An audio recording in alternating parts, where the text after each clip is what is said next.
Welcome into Inside Black and Gold the day after a Saints loss to the 49ers, 26-21. A barn burner, it turned out to be an unexpected scoring explosion in the Dome on Sunday. Unfortunately, the Saints didn't do enough to come away with a victory. So much to break down. Steve Geller, along with Jeff Nowak. How you feeling on a Monday, Jeff? Yeah, I mean, I think you kind of hit it right there. Like, I called this a race to 13 points. And to be fair, the team that got to 13 first did win. But if you had told me going in, the Saints dropped 21 and honestly should have been 20. Like, as far as the offense is concerned, should have been 24. Like, if you let me rephrase that. If you had told me Spencer Rattler's offense was gonna set you up for 24 points and you were not going to win that game, I'd be like, well, what happened? Right. I got one better for you. Spence tosses 3 touchdowns. 3 for 3 in the red zone. Right. Yeah, it's frustrating, and we'll get into it. Like, I can tell you exactly what happened, and there's one definitive storyline of that game, and one kind of through line of the first 2 games, and why you're not winning, and it's third and long defense, not third down defense, not even just straight up third down defense. They actually were decent on third down in general. It's specifically third and long, which is infuriating. I need a harmonica to be like, I got the third and long blues. Yeah, it's like every time you get the 49ers or the Cardinals into third and long, it's I haven't done this in a couple weeks, so I had to do it to you. Yeah, and that's kind of the story of the game. But we'll get into it. This is the cold open, so we're gonna hit a quick break here. But we're gonna talk about the kind of our reactions to the game, kind of our quick reaction to the game. I want to hear from Deuce McAllister. He has a take. We'll hear from Spencer Rattler. I got a one-on-one interview with Justin Reed after the game. We'll talk about that third down defense. What did he have to say? You know, you were breaking in a rookie safety, and I think that probably played a role in some of your calls. So we'll talk about that. Then we'll hit the stock down, then stock up. Then we'll close out this version of the show and hit a quick mailbag on the back end, as we like to do for these Monday episodes. Kellen Moore is going to talk this afternoon, so we're basically just pre-gaming that for you. So we'll get you geared up to be angry at the head coach. We're used to that. We lead up to game time and we lead up to coach speaking on Monday. Yeah, it's just another pregame show. Right. You know, start drinking now. It's a noon on a Monday. Who's not drinking at this point? I could use it. Or maybe you're just still hungover. Does that count? I don't know. But Saints are 0-2, and now they get to go on the difficult road trip. And this is what I was afraid of when we're looking at it and saying, yeah, they got 0-4 staring you in the face. If you don't win this game in week 2, 0-4 is feels like an inevitability, but we'll find out. Either way, this is Inside Black and Gold. I am Jeff Nowak. He is Steve Geller. We're going to come back, get more reactions to the game. Who dat? Go Saints. Make sure to subscribe. Otherwise, we will be right back.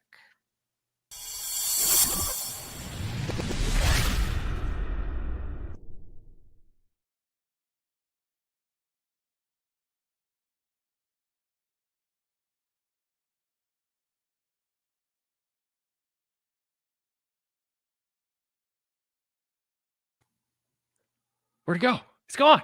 Oh, no. Ah! Yeah, found him. Sorry. I'm back. You ready? You good? Yes. Someone asked if that's Sean poking over your shoulder. And yeah, so just this isn't even on the podcast, but isn't that one of those like stick figures from when Sean was suspended? Yep. And they put him out in the dome and like people held it. Yeah. Remember some things for whatever reason I hold on to, and that's one of them. And I thought it makes a good background. No, it's good. It's good. Remember when the Superdome was like a great home field advantage, and like we were talking about how that's probably my biggest disappointment of the freaking game, Jeff. We're gonna talk about it. We're gonna talk about it because it was. I mean, it was wild. Like it was worse than the Lions game. I'll say that right now. But let's get into the actual podcast. I do need to bring us back. Right? There's important things, procedural things. You know, the Saints cleaned up their procedural penalties a little bit, so we got to do the same thing on our end. And we are back on Inside Black and Gold. Jeff Nowak here alongside Steve Geller. We are reacting. It's another Lunch Pods edition. That's Pods with a Z. After week 2, the Saints lost 26-21 to the San Francisco 49ers, to the Michael McCorkle-Jones-led San Francisco 49ers. And you know what? Mike, they kept calling him Haas, and Deuce kept accidentally calling him Mike Jones. And it's funny because that's his actual name. His name is Mike Jones. So they were mistakenly calling him by his birth name. But it was actually, he goes by Mac Jones, and I can understand why they kept hitting that. But, to me, that's like, you went into that thinking, hey, the Saints have a good chance to win this because they can get after Mac Jones and make Mac Jones look like Mac Jones. And they made Mac Jones look like Pro Bowl Mac Jones from his rookie season. And, hey, maybe he's improved. Maybe this is a situation where he showed up somewhere else. Look at Daniel Jones. Look at Sam Darnold. Look at Baker Mayfield. You get a second opportunity, and suddenly, it kind of clicks for you. Maybe that's where he is. I don't buy it. I think they just made him look way better than he is. And he kind of turned into a pumpkin late in that game. They couldn't take advantage. But, 0-2, it's the start that nationally everyone expected. Locally, you were kind of like, maybe they can take one of these games. They were never going to be favored in either of them. But, what? You were on the post-game show. What was kind of the prevailing thought, the reaction? It's kind of like last week. One of the most frustrating parts is you were right there. You could have won this game. Heck, you probably should have won this game, and you didn't. So, what was kind of going on in the post game? Frustrating, definitely. Early on, opportunities squandered. But you saw the team fight, battle, stick around, never quit, whatever you want to say. I said it in the opening. Who would have thought a 3-touchdown day from Spencer Rattler against the 49ers? The run game was decent with Alvin Kamara, too. But just too many squandered opportunities overall, and then just the inability to get off the damn field with McCorkle out the helm over there, able to orchestrate things, coupled with just a sea of red turnout. So it was another frustrating game for this team. I think after he leads them to a win, you have to call him Mr. McCorkle. I think some respect is necessary. I've seen the memes or reels, whatever you want to say today, Return of the Mac, the song in the background, and for sure, he deserved it. It's good stuff. This is what Kellen Moore had to say after the game. Just with losing again, another short one, but it really comes down to we got to do more of what winning football teams do. We got to play better in situational football. We got to pounce on opportunities when they're presented, and we got to give ourselves a better chance. And so there's too much good in there to miss these opportunities. And so we got to play better, faster, learn from these things, and go from there. There was a point early on you thought it should be 10-0. You're right. And that's the thing. When you're playing with the type of margins the Saints do, you do not have the ability to overcome mistake after mistake after mistake. And that's just been the story of the first 2 weeks. And, I would say that in the second half, they really did kind of tamp down on the issues, right? Yeah. Like they got better as this game went on. But, if you're ahead even 6-0 in that game, it's a way different feeling. When they go down and score a touchdown, Eddie Pinheiro misses the extra point. You're right there, right? Right. And you're talking about situational football. Like the one that really, really kind of peels my grapes is end of the first half, right? Your offense has been stuck in the mud. You can't get anything going. You're getting drops. You're missing opportunities. You miss a field goal. Finally, Spencer Rattler gets something going. He uncorks a ball to Brandon Cooks, +20, gets that drive started. You get down the field. Spencer Rattler kind of puts the team on his back on a 3rd and 9 and breaks a tackle for a first down in a situation where if you don't get it there, you're probably kicking a field goal. And we're sitting there like, hopefully Blake makes this one. And instead, he extends the drive. He ends up finding Jawan Johnson for a real nice touchdown. It was kind of a redemption moment for Jawan earlier in the game. I talked to Jawan in the post game, and he had that hurdle.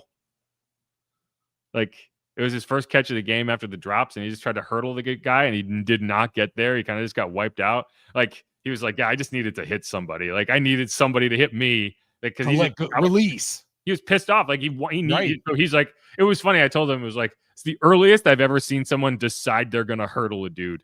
He was like, it didn't matter whether he went high or low. I'm going up. And he did. And he said he hurt himself, but he's doing okay. But no, like that's a momentum swinging type moment. That's a tone setting type moment. The quarterback delivers, the tight end delivers. Like you drove the field, touchdown. It's 9-7. All you need is the defense to hold up for 1 minute and 10 seconds. Even a field goal is not the end of the world there. It means you're down 12-7 at the break, and then with the turnover you're forced to start the second half, you go in, score a touchdown, you're ahead. But instead, you let the Mac Jones-led 49ers offense tear you up. Tear you the F up. I think he went 5 for 6 on that drive. You didn't even come close to stopping them. They get the ball first or like the second and or whatever. They have no timeouts left. There's 11 seconds. They're at the 7-yard line. And you just allow Christian McCaffrey to be by himself in the end zone. How does that happen? And I haven't got a chance to go through the film. I'm sure there's an explanation for how it happened, but it's not going to be a good one. It's not going to be like, we just didn't like that's Christian McCaffrey. Who are you covering if not Christian McCaffrey? And so like, yeah, that's how losing teams lose football games, right? That's just how it happens. And winning teams win football games by making winning plays. And as Kellen Moore put it, and Spencer Rattler repeated multiple times, and I agree completely, doing the things that winning teams do. Right. Like one of my core beliefs, and I have core beliefs. You might not believe that I have core beliefs, but I believe that about me, and that's one of my core beliefs as well. But one of my core beliefs in analyzing the game of football is that winning doesn't happen by accident, right? It is not just a random occurrence, a random kind of just confluence of events that someone comes out on top. Like winning is a skill. It's a learned skill. And frankly, it's one the Saints just don't have right now. And that's why I predicted 4-13. But in my prediction, I said, hey, I think the Saints are going to be in a lot of football games. I just don't think they're going to win them. Now, I didn't think that was going to be through the quarterback playing a heck of a lot better than I expected and everything else kind of crumbling around him. But that's what you have. And I know I'm rambling, but man, that's just frustrating. It really is. No, especially this game, it was probably the best we've seen from Spencer Rattler. I got to be without question his completion percentage, throwing the 3 touchdowns, even his escapability in the scramble that he had. Just overall, a really solid outing from him. And all for naught, unfortunately, the only thing that matters is he's 0 for 8 as a starting QB now.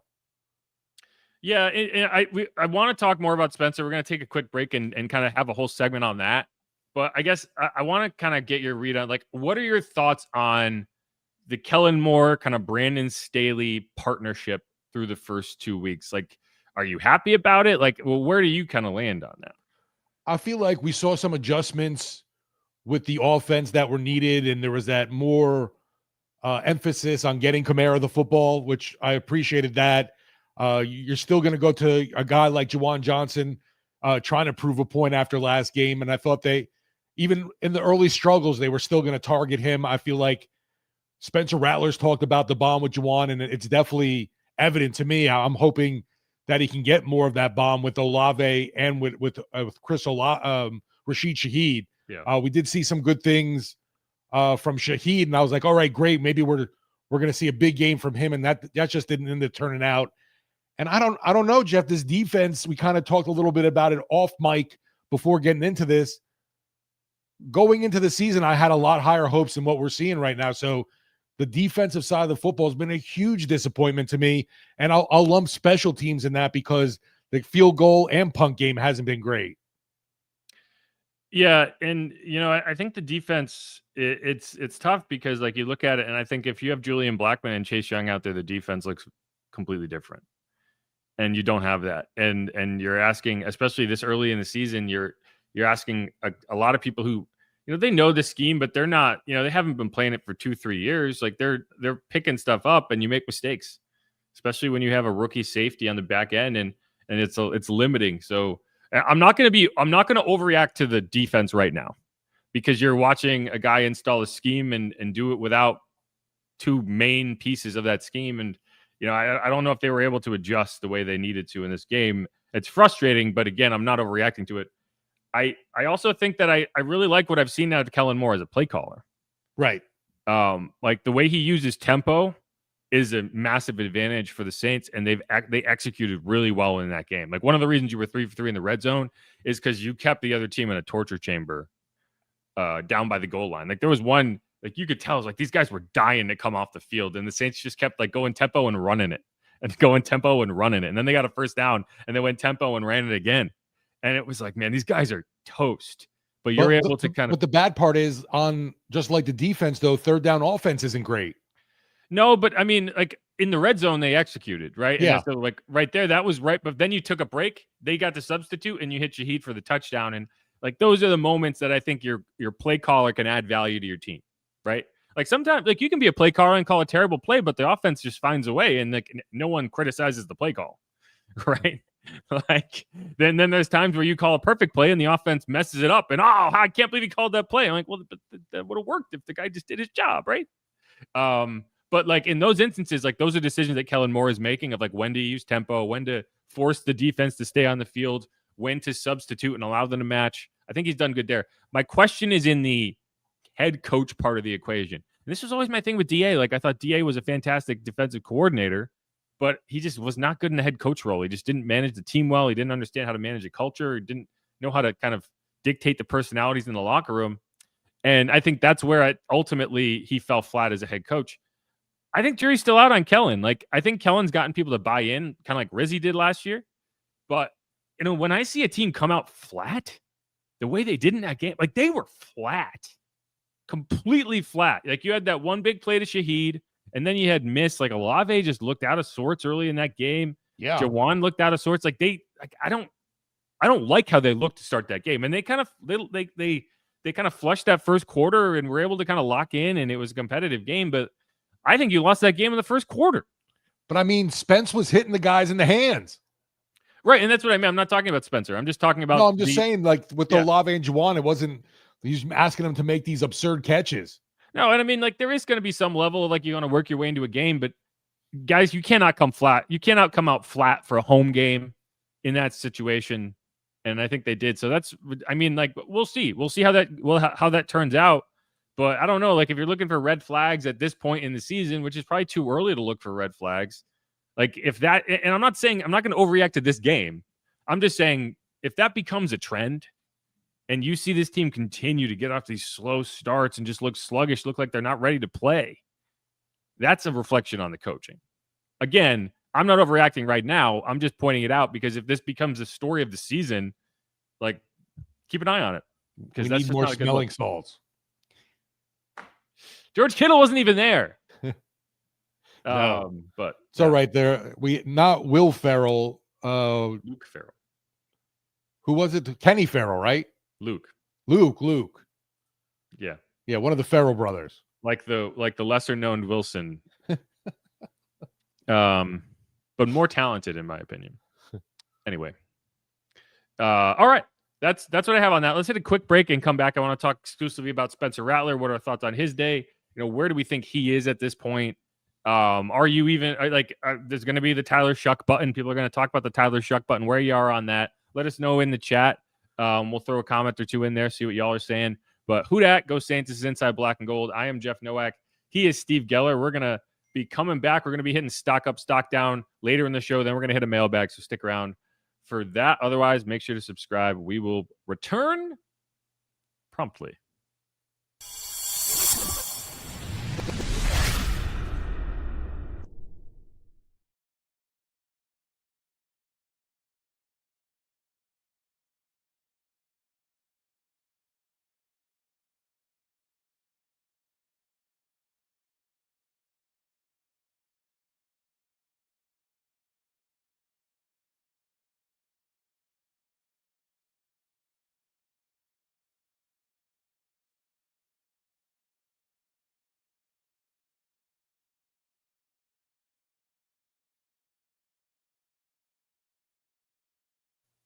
And we are back on Inside Black and Gold. I'm Jeff Nowak. He is Steve Geller. My run of a month at home is over. Got to get ready for a trip out to Seattle. Saints are heading out there early. I was going to say, you got to pack them bags a little earlier this week. Yeah, so and this is kind of just a programming note for the podcast. The schedule is going to be a little wonky because the Saints are flying out. Just so everyone knows, Saints typically fly out on a Saturday. This week they're flying out on a Thursday. So that's 2 days. They're going to practice at the University of Washington on the Friday and kind of get ready. And I don't know. We'll see. It worked in 2019.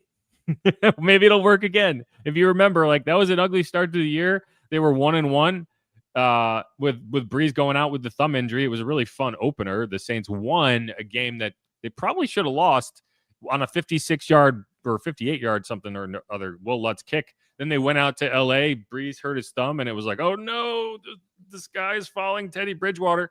And then they went out to Seattle, stayed out there, practiced at the University of Washington, found a way to win in Seattle, and then found a way to win their next 4 games. So if you're a fan of parallel histories and that time is a flat circle, maybe we can do it again. But that was I like that optimism, man, because not many folks are saying, hey, the Saints can win in Seattle week 3. No, and they're opening as 8.5-point underdogs, and I don't expect that line to go down. Right. But for the Saints to win, it's gonna take Spencer Rattler to continue to play well. And I think the way I phrased it after the game, and I'd love to hear your take, is like, I don't know if you could have asked for more. And like, sure, he could have played better. He could have played like Breeze. He could have played like a all-pro quarterback. But the fact is, you got a guy in his 8th start, and what are the reasonable expectations versus what happened? And a guy throwing the ball, 70? He threw the ball 46 times plus 35. So you're talking 82 pass attempts, about 400 something yards, 3 touchdowns, no turnovers. I don't know what you could have asked for going into the season, but if you had given me a list of potential outcomes, that's probably the one I would have picked as like, what is a reasonable expectation that you would be happy with? And it's that. But they haven't won a game, and now it only gets more difficult. But what is your kind of read? How have you felt about how Spencer has played? What do you want to see him do better? What do you think he's doing well? Definitely been a lot better than I thought we were going to see going into the year. I was curious to see how long they would want to hold off on, turning to Shuck, but in no way, shape, or form am I thinking that right now, despite the 0-2 start. Rattler's been fine at managing the game, had a hell of a performance against the 49ers. Like you said, it wasn't perfect by far, but definitely his best outing to date. And I don't know, you saw progress from week 1 to week 2. The ability to get Kamara involved more, I think, was a lot to do with that. And I would, keep feeding the beast there just because he is your top offensive option. But just overall for Spencer, he seems very comfortable, very confident. And like I said, the completion percentage, along with getting those 3 TDs, 3 for 3 in the red zone, that's hell of impressive to me. Got to start fast, missed a touchdown early on to Olave. So that was a big play, big moment. Got to have that one back. Just starting faster, finding the rhythm. Thought we ran the ball well all day. Man, we're close, though. We're close. These games come down to the wire, and got to do what winning teams do. That's what Kellen was telling us, and if that's cleaning up, I thought our procedure was much better this week. Didn't have as many penalties.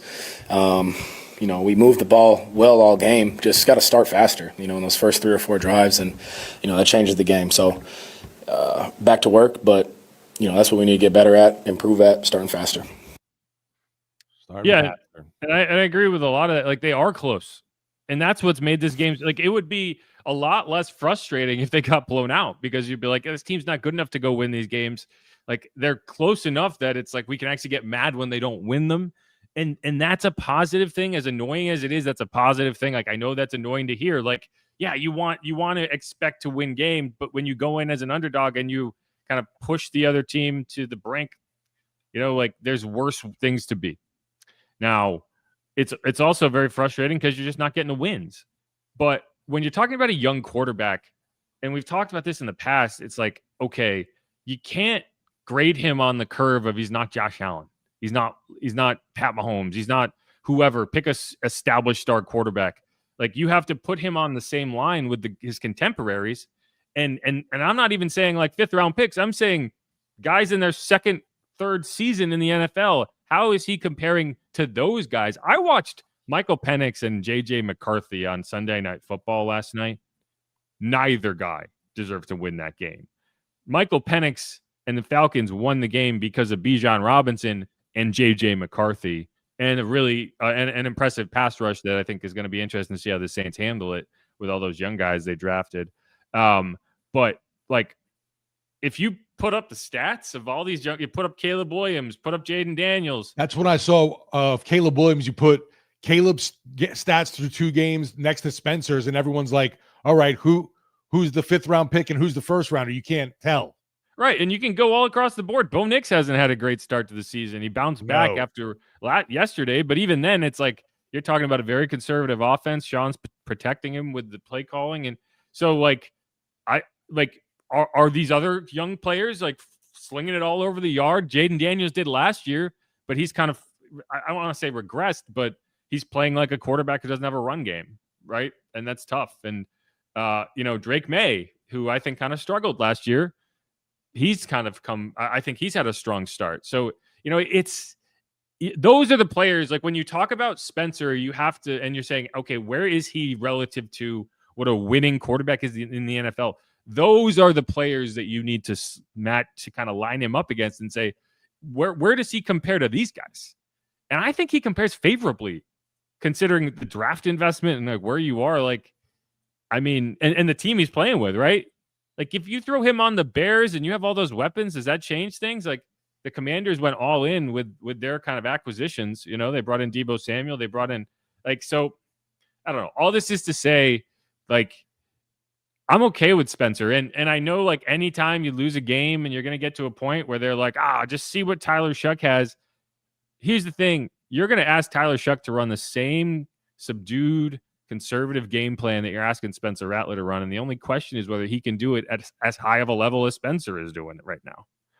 And you know what? I think there's going to be a point where if you lose enough games where seeing what you have in Shuck is going to outweigh Spencer's playing well enough to keep the job right now, but we are not there yet. Right. And it's gonna, a lot's gonna depend on how he looks going out west and going up to Buffalo, because that's one thing that he struggled with last year was going on the road and playing, not winning football, playing like don't bench him football, right?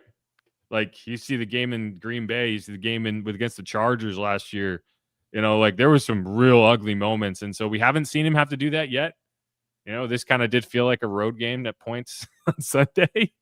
But no, like I'm happy. I'm very satisfied with what Spencer has done. And I don't think he's the reason you're losing these games. And as long as I can say that, I don't think that you consider changing quarterbacks. I'm with you totally. I'm not, saying get the Shuck, shuck some oysters out there anytime soon yet. Rattler's been fine. Not like he's losing the games. And yesterday, I like to say, you didn't lose the game. He didn't do anything to win the game. Well, yeah, yesterday he did. I thought his performance was victory worthy. It's just unfortunate. The defense couldn't hold up for you there in the end. And I know the late game situation where he fumbled. What was it? The last play of the game he fumbled.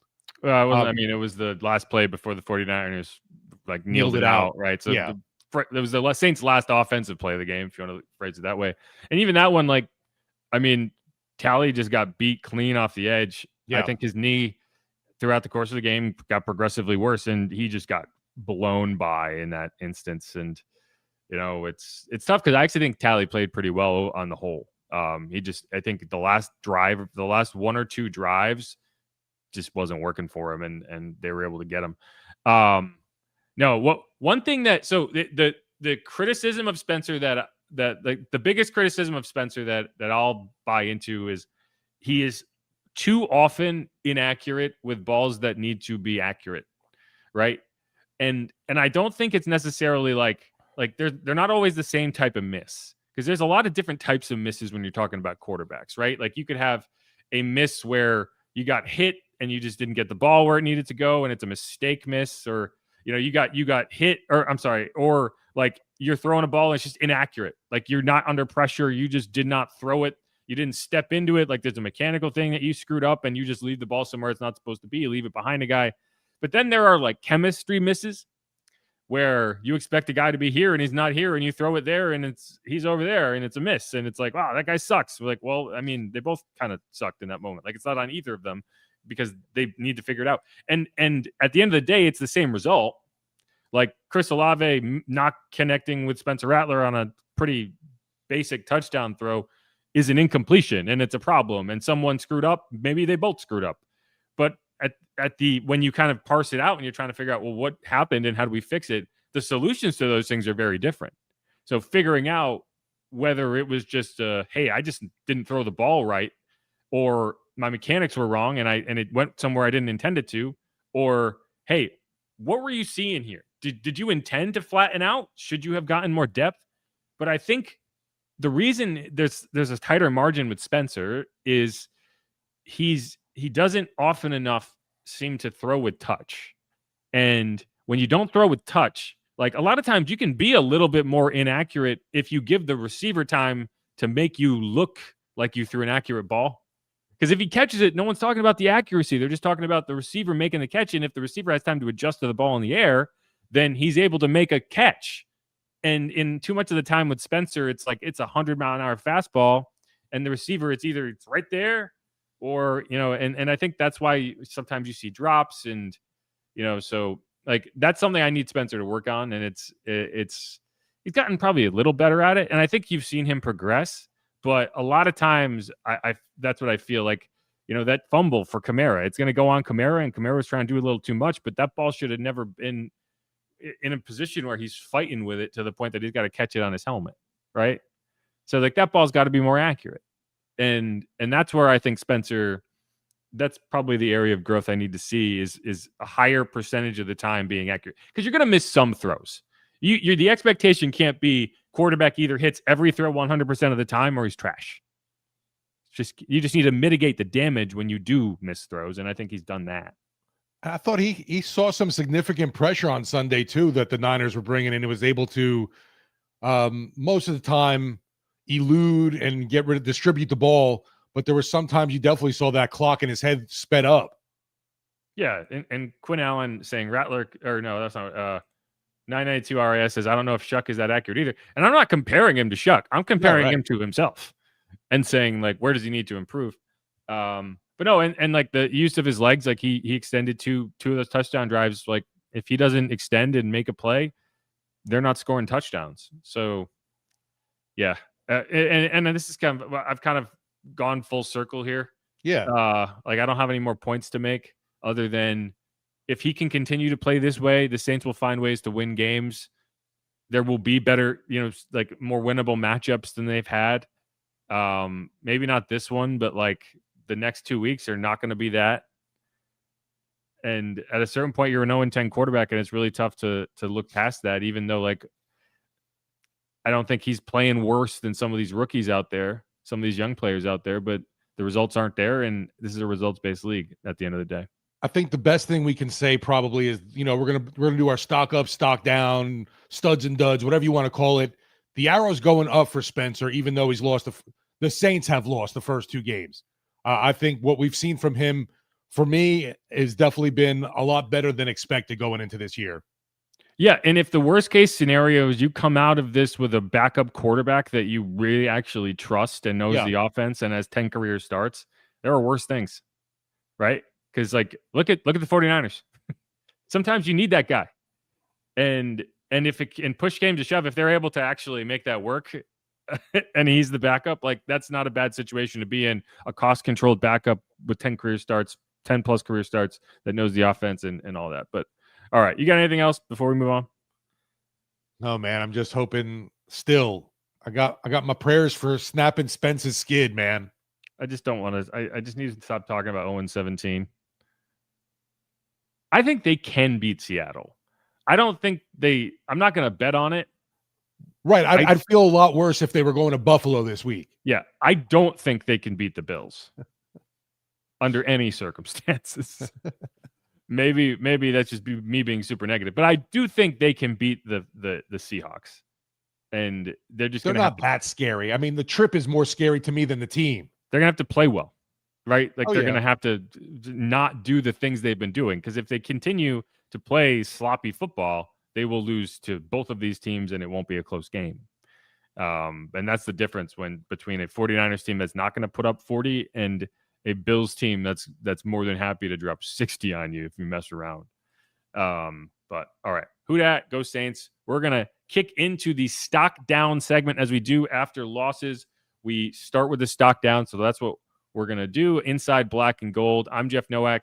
He is Steve Geller. We're going to close it out with Stock Up and a mailbag, so stick around for that. Make sure to subscribe if you have not already. If you've gotten 35 minutes into this podcast and you haven't subscribed to the YouTube channel, what the heck are you doing?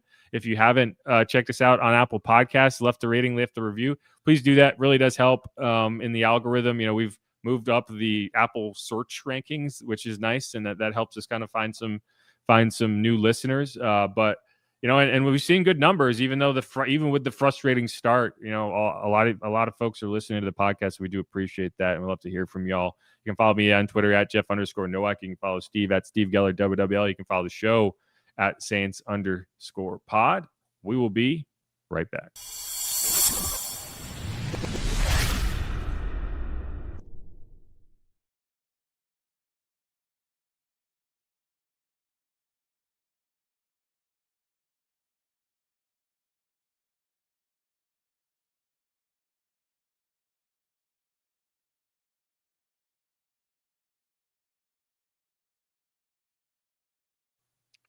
And we are back on Inside Black and Gold. This is our post-game lunch pods edition. We went through the quarterback. We went through reactions to the game. Now we are in to the stock down segment. I'm Jeff Nowak. He is Steve Geller. And Steve, I'll let you start. What is your biggest stock down point of this game, and why? Well, I'm going to start out with Jeff. Actually, stock down is just injury stuff, just because Mike Garafolo, NFL Network, putting out there, just seeing rookie Vernon Broughton expected to miss the rest of the season with a hip injury. Sources tell the insiders, third-round pick, going to get multiple opinions to see if surgery is required. He's flashed in 24 snaps yesterday in his season debut, so that's a bummer on Broughton. That just came out? Yeah, I just saw that from Garafolo. Man, they just can't get through a game, man. That was another thing. Our pre-show meeting was like, well, I don't think we have to touch on any injury news. I don't even recall him leaving. Yeah, man. Wow. Yep, I'm seeing it. I'm seeing it now. Jeez. And it's funny. It's the second game that you had a season-ending injury that did not even result in that guy going into the injury tent. Right. Like, that's crazy. Like, how does that happen? Yeah, I don't know if he got home and all of a sudden his hip was bothering him so much. That's what happened to Julian. Right. He was like, he didn't even get treatment after the game. He went home and then it was like, oh, something's man, not right. Something's not right here. And then it's like, oh, I have season-ending labrum surgery. Now it's a third-round pick. I mean, that's not that damaging to the Saints, just in the sense that he wasn't going to play a ton, but he was a third-round pick. Like, I mean, that's a bummer. And he's going and it's not even that you lose him for this season, it's that you lose an opportunity for development this season so that you go into next season and he's ready to participate at a high level. It's kind of like Trevor Penning. Like when you got into Trevor Penning's second season, because of all the injuries, you might as well have been a rookie again. So that kind of puts you behind the development curve. But he was able to get through the entire camp. That's where he was going to get the most reps anyway. So, that's a bummer. But no, but let's we'll talk more about that as we go when we find out, the official word, which probably won't take too long. He played 24 snaps yesterday. Christian Boyd's going to be the guy to kind of fill that void in the interim. But, to me, and we talked about this to open the show, third down defense. No and specifically third and long defense. And it's weird because typically I won't use the same thing 2 weeks in a row in stock down, because if the stock was already down, I don't know if it can drop further, but I was really hoping, it's plummeting. Yeah. Well, I was hoping that it was a mirage. I was hoping that that's something you saw week one, but that's not a trend. That's of course you can figure out third and long. Well, no. Well, now it's a trend, right? You can't. And so I caught up with Justin Reed after the game, was able to chat with him for a few minutes. So let's listen to that. I mean, there's lessons to be learned. Yeah. There's always is. And in this league, it's you win or you learn, and there's things that we can always take away from here. Felt like our 2 minute and a half defense needs to be better. I think that we just gave them a touchdown. Like, we had a bunch of momentum, and giving that touchdown before halftime was a little bit deflating. I thought that we played strong against the run for the most part, and just gotta, this game is so close. Just gotta make a few more plays. Yeah, it's tough to balance because you force so many third and longs, right? Like that's where you want to be, but they just kept converting them. Like, is there anything you can identify like that just didn't work? Yeah, I still gotta watch it. Yeah. I still gotta watch it to see exactly. I don't want to just put BS out there without knowing what I'm talking about. But that's just it, though. You want to be in third and long. We put ourselves in an advantageous position the way we play. I mean, these last 2 weeks, playing first and second down, we've been phenomenal. Right. Defensively, been phenomenal. Like, best in the league at it. But third down, we're falling short right now, and we got to find some answers to that and figure out a way to get some more punts on the field, give our offense a short field, so we score points. How did you feel like the back end kind of held up, throughout the game? Well, anytime you lose, it's never good enough. Sure. You know what I mean? So there's plays there that, we wish we could have back. They had the one on the cover 2 that was the big, I think it was like the 40-yard touchdown. That's probably the one coverage play that like kind of hurt the most. Juwan. Yeah, with Juwan Jennings. Yeah, that play kind of hurt the most because I was like, we didn't give up any big plays the whole game. They were just, making them, forcing them to take the long, hard road, and that was a big momentum swinger. So it's just about getting back in the lab and continue to get better. Yeah, and just for you personally, I know you kind of did you kind of just get bent back a little bit on that play? Yeah, I got bent back. That's just, football stuff happens when you play fast. I was going in and trying get in on tackle, and somebody who was bigger than I was came in from the other side and, kind of bent me back a little bit, but I'll be okay. Reed's another one I enjoy hearing speak. No, he's a good guy to have in that room, and they're like I think they'll be happy to have him around for 3 years as they kind of build with some young guys. Like when you're trying to turn to young players, and we'll talk more about the young players that you expect to be on the field, later in this segment.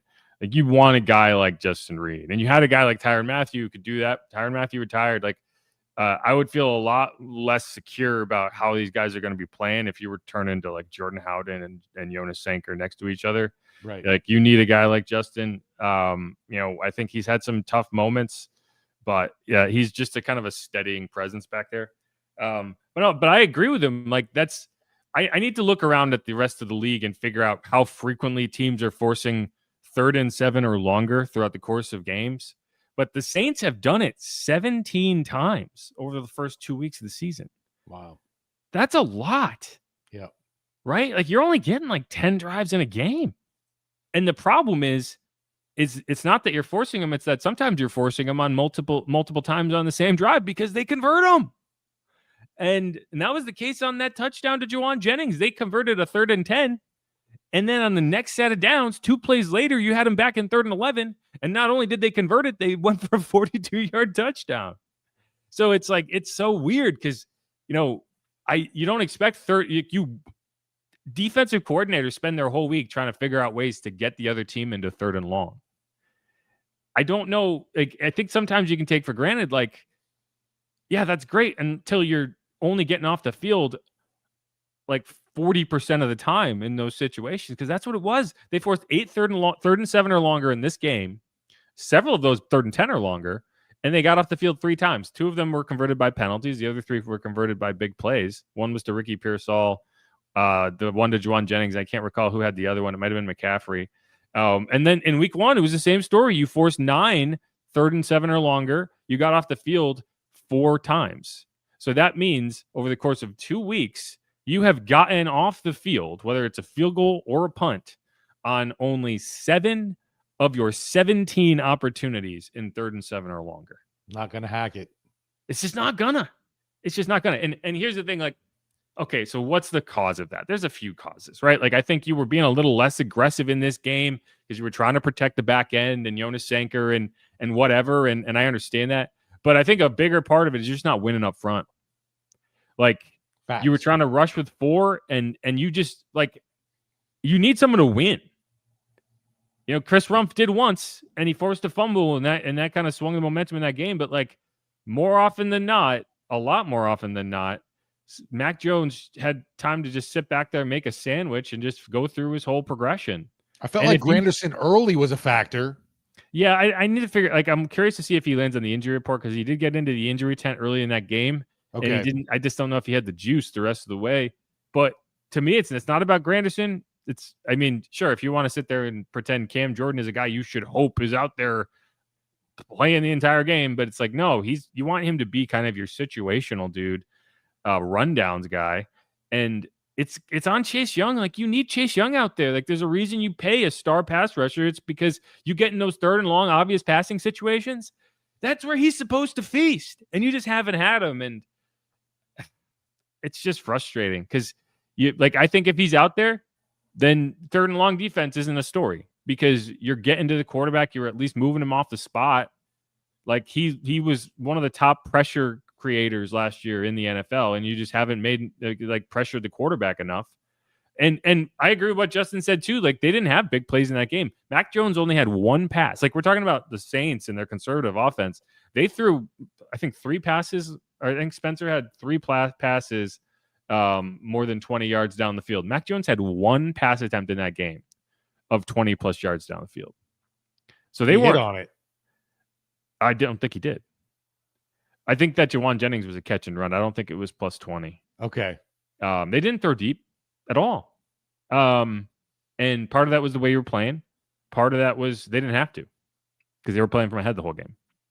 But yeah, you just can't get you can't get out executed in third and long situations. That's just, if that's going to be the story of this season, the Saints are going to lose maybe more than 13 games. Yeah, it seems at least last year's issue of getting gashed in the run game has been significantly fixed. I'm not going to say it's perfect right now, but they've done a lot better against the run. But the new bugaboo this year has been third and long, like you brought up. I mean, and that's just like, cool, we stopped them. Yeah, and it's 3rd and 11, but you have no confidence as a fan that they're getting off the field. Yeah, and I mean, you bottled up Christian McCaffrey about as well as you could in the run game, right? 13 carries, 55 yards. Brian Robinson, 6 carries, 20 yards. So that's 19 carries, 75 yards between those two guys. That's under 4 yards, well under 4 yards per carry. And, like that's how you get into 3rd and long, right? That's how you force 3rd and longs. And so, like, that was the time. Like, oh, can they stop the run? Can they stop the run? It's like, great. Now what do we do? And it's the next part of it that they can't get out. Let's just keep going. We talked a lot about the mistakes. So I don't think we need to get into that more. Like, you miss opportunities early in the game. You miss a kick. Blake Grupe, I don't know what the hell's going on. Like, if he can't, like, I see people saying, change the kicker. You're not changing the kicker at this stage. But if this goes on for a few more games and you don't trust Blake Grupe, you'll see Charlie Smith then, right? But not yet. It's tough because it's like Charlie misses kicks too, so it's not like he's going to be a rock steady guy, but maybe he gets him out of the way in practice and he connects every game. Yeah. What bothered me more than the miss from 40 in that game, and obviously the miss bothers me, but misses happen. It's, I trust Blake Grupe from 59 and in. Yeah. And I think the Saints should have attempted a 59-yard field goal in that game, but you have a kicker who's missed 2 of his first 4 attempts on the season, and you just don't have the confidence, and so you punt from the 41-yard line. Is there something going on in the operation of the kick? I went and looked at it. I didn't see anything. Like, I went back and compared it to the ones he made in week 1, and so Blake likes the laces like not away from him, but like forward. And, the ball got down in time. Like, I was looking to see if maybe he caught a cleat or he just didn't get the plant foot where it was supposed to go. It all looked normal to me. Maybe something happened that I didn't clock, but there was nothing obvious. Like, it wasn't like the snap was off and Kai was fighting it. It got down. I think he's just like he sliced it. And it was weird because it's like, you don't see him miss that way. Like, he has straight kicks, and it just like the miss in week 1. He kind of just started it left and it just stayed left because that's how he kicks. It's like laser straight kicks. This one, it started right down the middle and just immediately slice. Like, you play golf, you know what happens when you don't get the ball clean, and it just kind of, and that's what happened on that kick. Yeah, I was like, man, is there something going on with the hold? Because I don't know, but things were going splendid during training camp. Right. Kai was there holding during camp and he was making kicks. So I don't know, but that's frustrating if you cannot he's a guy that you need to be a weapon and just has not been. And again, like, not only did you miss that kick, but I think missing that kick had Kellen be like, I'm not sending him out there from 59. Absolutely. Because if he misses that kick, then it's on the coach. Yeah. And I think you make both those kicks, which I think he probably does make it from 59. And like, because he's a better kicker from 50 and out than he is from 40 in, I think. And I don't think that's that unusual in the NFL right now. One of my takes about the NFL kicking games is that they spend so much time working on long kicks that short kicks have suffered. Right? Like, you see a lot of short misses. Yeah. Our fantasy advice definitely has not worked. No. My kiddo was even texting me during the game. Thanks for telling me to draft Blake Groupie, Dad. Well, it's funny because, like, yeah, he's missed kicks, and then also like they didn't settle for field goals in that game in general. Right. Which is another thing I expected to happen. I've made some bad predictions, man. Don't trust me. But no, and Kai Kroger, that kick pump from the 41 went into the end zone. It was a 21-yard swing of field position. Woo-wee. I'd rather miss the kick. At least I give myself a chance. Anyway, a few more. Ike Yadam. He's getting raked today, Jeff. Social media mob is not happy with Ike Yadam. Yeah, and I mean, like, people are like saying, like, cut him. Like, no, I mean, what I've been saying all along is, like, I like Ike Yadam as a backup. As a depth piece, right. I don't think he's a starting NFL corner, and that's just kind of where you are. Now, the interesting thing with Ike, and it's going to be the interesting thing all year, he has the potential to cost you a 4th-round pick in the upcoming draft if he plays like 30% of the snaps. That's why people are calling for Quincy. And it's like, if he's going to get picked on and cost you a foot, like if he was playing well and kind of being a lockdown corner for you, well, we're going with the best available option, right? In winning, right? Then sure, fine, I get it. But if he's getting picked on and like costing you in big moments, what are you doing, right? Why are we doing this? You know? And so I think, yeah, I wouldn't be surprised if like the calculus behind this is like they understand, like, yeah, he can play 25% of the snaps, and you can still save that comp pick. And so hey, for weeks 1 through 4, we're getting a kind of a run at this thing, and we'll see how it goes. And then from there, I think you kind of make a decision. But I would be stunned, and I would be very critical of it if we get into week 8 and Ike is still the starter. I'm already thinking next week we see Quincy and Kool-Aid out there. It's tough because you already got a rookie safety. If you didn't have Sanker in there already, I would be really loud about get Quincy in there. But it's like, it couldn't hurt. It absolutely could hurt. Let's be real. It absolutely 1,000% could hurt. You think Ike's getting picked on? They're also going to pick on the rookie. Yeah, no doubt. But no doubt. The ends justify the means, right? Like, because you want Quincy to develop. Like, Ike is not the future for you at the cornerback position. Quincy might be. So at some point, it's worth seeing. But the idea that like Quincy's going to go out there and play head and shoulders above Ike, that's not true either. He's probably going to go play worse. The upside is you're leaning into the rebuild, right? It's the reason you went with Jonas Sanker over Terrell Burgess. But I do think it's tough for one secondary to incorporate 2 rookies at one time because you're trying to protect both of them. Like, you can't do that. You got to leave somebody on an island. And so that's the question. But I do think before long, we're going to be seeing Quincy. It's inevitable. And I wouldn't be shocked if you start seeing him get worked in more reps throughout the next few weeks rather than just going full scale. Hey, we're benching Ike, we're playing Quincy. I think you just start to make that kind of slow transition. Because Quincy's been active. He's out there to take reps. Yeah, another one down for me, Jeff, is along the offensive line. Cesar Ruiz, man, another day, another rough outing for him. And there were other problems along the offensive line, but man, oh man, Ruiz seems to just be consistently off. The right side of the line just isn't cutting it in general. And he's obviously a big part of that. Yeah, and I don't know how much of it is, Tally's not as mobile as he is typically, and that affects the kind of connection they have because it's combo blocks that you're trying to pull off and passing off stunts and whatever. But no, he hasn't been good. Is he your biggest problem? Probably not.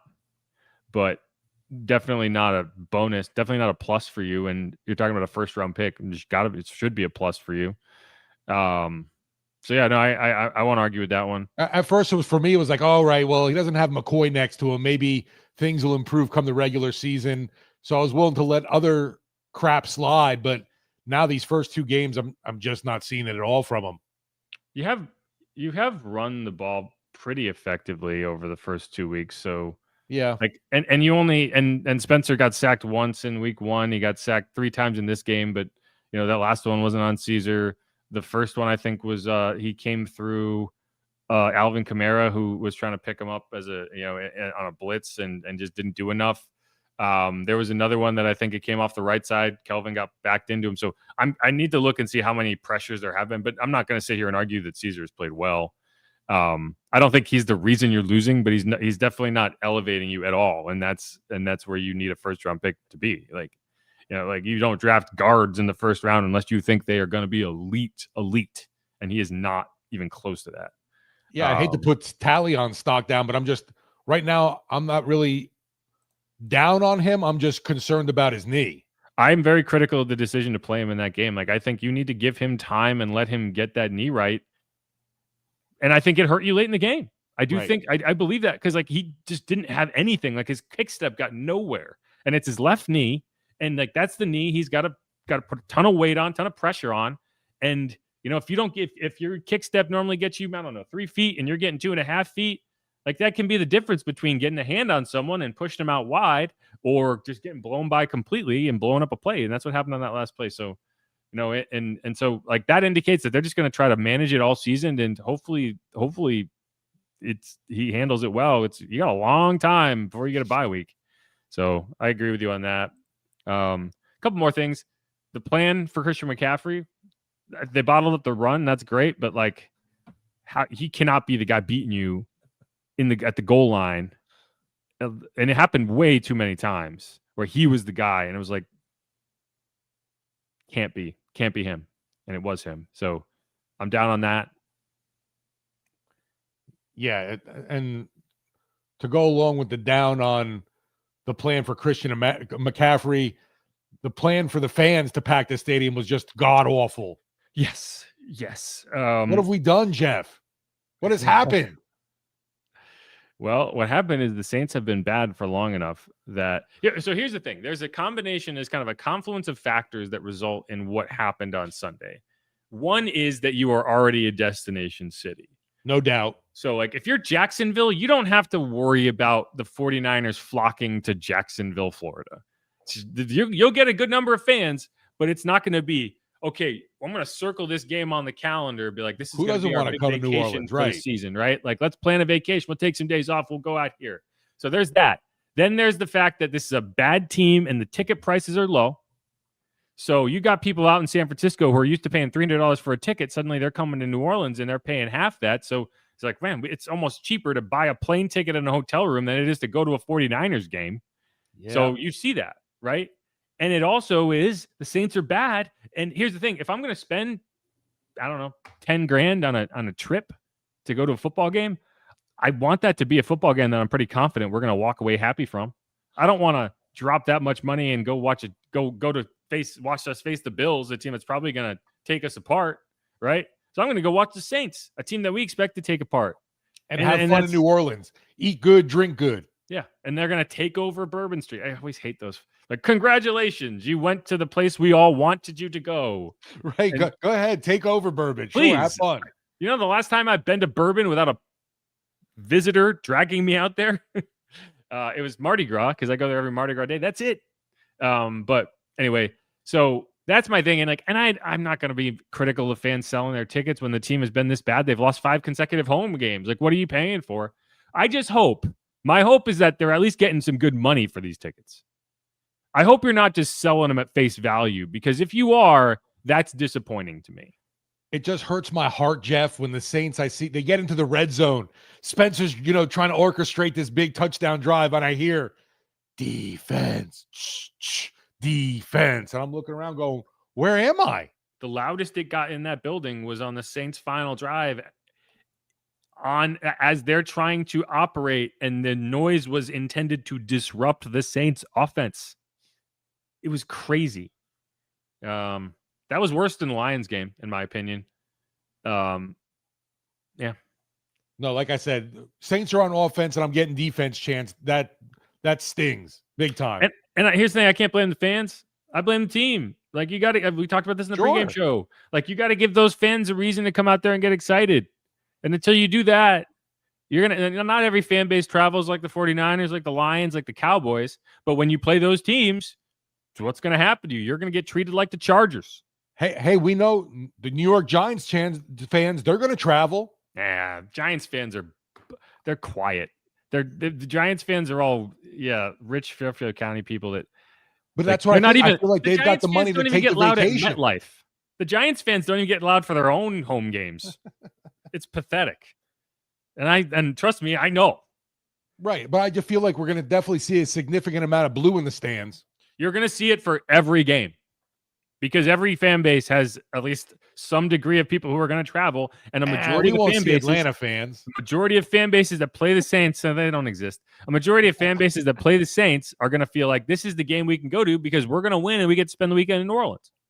That's what's going to happen. So the Saints, the Superdome, is now turning into, and this is heresy to say, but it's turning into the Smoothie King Center. It reminds me of the times that the Warriors would come to play the Pelicans. And it's like, man, you know how much it costs to go to a Warriors game? Go look up the tickets to the Warriors games and understand that it is cheaper to buy a plane ticket, a hotel room, and a ticket to a Pelicans game when they play the Warriors than it is to go to a Warriors game in where are they now? San Francisco? Oakland? I don't remember. The Bay Area. So that's what Celtics, Knicks, Lakers. Yeah, that kind of takeover, right? Good example. Yeah. Knicks. Yep. Anyway, so that's where we are. That's just get used to it, unfortunately. It's like I said, it hurt the heart yesterday for sure. And I couldn't believe, like you said, I want the fans to come. I hope, you're visiting New Orleans, having a great time. I just wish they didn't have so much to cheer about. Maybe. I wish they this is a Borderly says so. I tweeted about the tweets. It's like, oh, we took over Bourbon Street, and it's like it's kind of like a bunch of crabs celebrating that they took over the trap. Right. Oh, okay. Enjoy that Bourbon Street. This place is on lockdown. We got it. Good for you. Thanks for spending your money in our fabulous city. Anyway, all right. Well, then we went long on that, but there's just always a lot of negative things to talk about these days. Let's hit a quick break, come back, and we're going to go through some of the stock up things because, believe it or not, there were some nice things that happened, and we just have not gotten a chance to talk about it. We already talked about Rattler. I'm not talking anymore about Rattler. We did that. Well, you didn't use my stock up for Rattler. He is in my stock up at WWL.com on the column I put. He is in there, but we've already done the Spencer talk, so we're going to talk about other things. Either way, Inside Black and Gold. I'm Jeff Nowak. He is Steve Geller. Stick around. We'll be right back.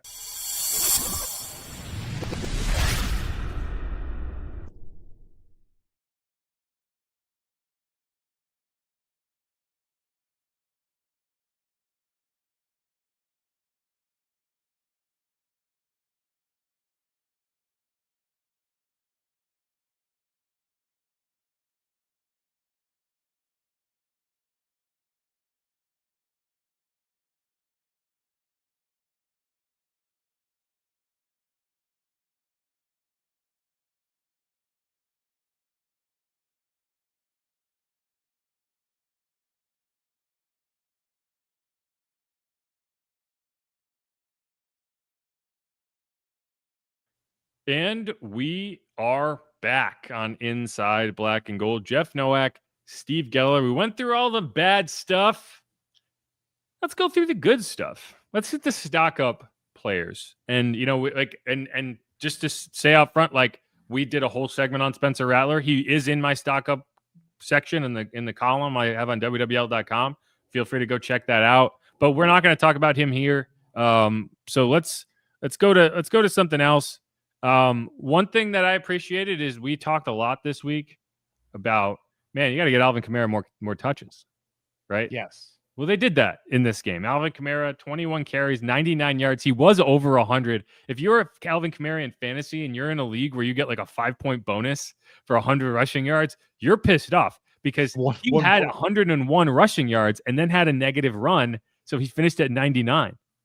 Like, that's a big swing in some fantasy leagues. Not that it matters for the Saints all that much, but I did think that was funny when I saw it because I looked at one point. I was like, wow, Alvin doesn't get a ton of 100-yard rushing games. Like, that's a big number for a running back. And then they took it away from him. They took that third digit out. But no, 21 carries, 99 yards, 4.7-yard average, along a 15. He also caught 6 passes for 21 yards. So 120 all-purpose yards.